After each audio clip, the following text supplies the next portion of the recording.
Heidi ho, neighbor. It's your confused, friendly neighborhood John from ARTV here. Just a quick burning question that's been popping out of my brain in recent months and years.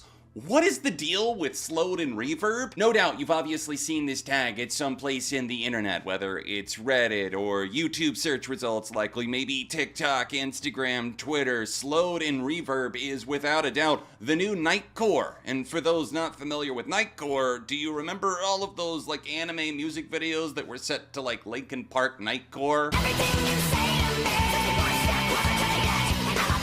Jogging memories. It's the only kind of exercise I'm good at. So if you weren't familiar with the nightcore edit trend, it was something that was huge. I would say from around the infancy of YouTube, like 2008, 2009, into the mid-2010s. Of course, there's still like devoted cult followings for some of these songs, some of these edits, but for the most part, it seems like nightcore out and bad and slowed and reverb in for like every single song out there. What specifically inspired me to make this video is a duo that I'm a massive fan of, Magdalena Bay. Kinda like synth pop meets influence from Grimes, Charlie XCX, psychedelic pop. It's a good amalgamation. But I noticed they had a slowed plus reverb edit of one of their songs officially out on Spotify. It's for their song Kill Shot, and they did that because there was a popular fan edit going around of an unofficial slowed and reverb, so they decided, hey, that should be us making the profits. We're a small band, so we'll officially make one. A move like that I actually applaud. You absolutely should be the one capitalizing on this wave of success. I think it was like huge on social media places like TikTok and Instagram, and I can see why the slowed and reverb edit actually does bring something.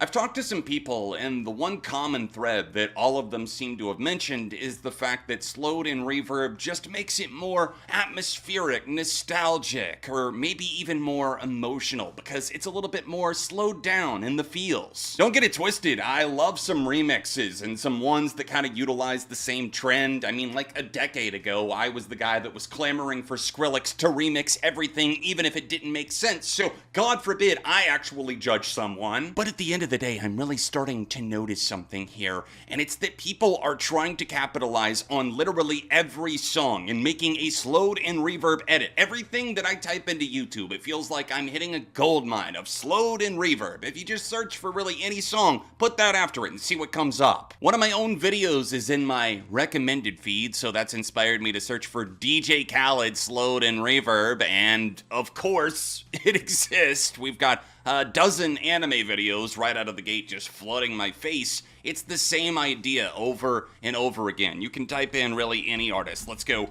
21 Pilots, slowed and reverb. And we get, voila, an entire playlist. There's 43 that have been done. I don't even know how to speak English anymore. Trapped, slowed, reverb. I just want to see. Yep, it exists, and no doubt.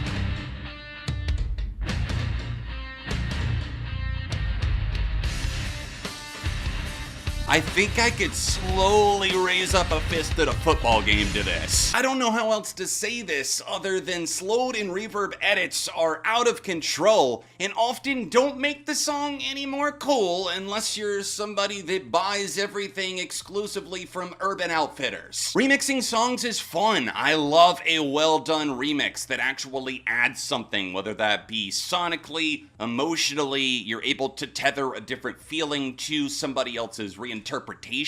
I think of somebody like Mike Shinoda, who is kind of a genius. He's worked with Deftones for remixing Passenger. He did one for Enjoy the Silence by Depeche Mode, which was actually my introduction to them. Everything involving fan edits seems to revolve around different trends, and right now, slowed and reverb is very much in. It's fashionable, especially for certain corners of the internet. And a lot of times, it is just fan edits. I would say 95% of the time, it's just somebody taking the song, just slowing it down ever so slightly and saying, hey, here's a brand new song, a version of it that you like, which the artist gets zero money. And the other 5% is the actual artist just taking, rightfully so, their chance to cash in on this trend, on this fan edit, by releasing their official slowed and reverb version to streaming. These trends come and go, and with Nightcore still being a thing, I think slowed and reverb is definitely going to stick around for a long time. And I should know, I'm somebody who has a wee bit of expertise when it comes to the trends on YouTube, especially that of the music edit scene. And by that, yes, I am publicly admitting that I used to run a channel called The Chipmunk Guru, where I would literally do nothing other than put songs in Audacity and then chipmunkify them to the squeaky sounding thing. It was like when all the Chipmunks movies, Alvin and the Chipmunks, you know, the dude from My Name is Earl was there too for the party. I was chipmunkifying all of these songs, and I just remember at one point thinking, what am I doing, man? But I'm getting so many views, I have to keep going! I would imagine that clout definitely comes into the picture, like people putting these out hoping that the artist will notice them and say, hey, your edit of her song was super sick, mind if we actually do the exact same thing and actually make the money and profit off of it? Okay, cool! Maybe I'm in the minority, but I feel like half of the songs that I click on when it's slowed and reverb, they don't even actually sound good. It's such a stretch to say that this is like the definitive mind-blowing version. And also, wouldn't that be a little bit insulting to the original artist to just say, hey, this fan edit that did nothing other than slow down your song 5%, that's actually so much better than what you worked on for a year? Tame Impala, Kevin Parker, that's another huge one that I am always seeing slowed and reverb edits, and it's always in my suggested feed on YouTube somehow. I really don't want that because the original songs are so perfect, and I, from time to time, give in and actually click on them, and I'm almost always disappointed. I, your fearless leader over here at ARTV, am saying no to slowed and reverb. If you vote for me this year, I will outlaw slowed and reverb edits, except for songs that actually sound good, and there will be a thorough vetting process.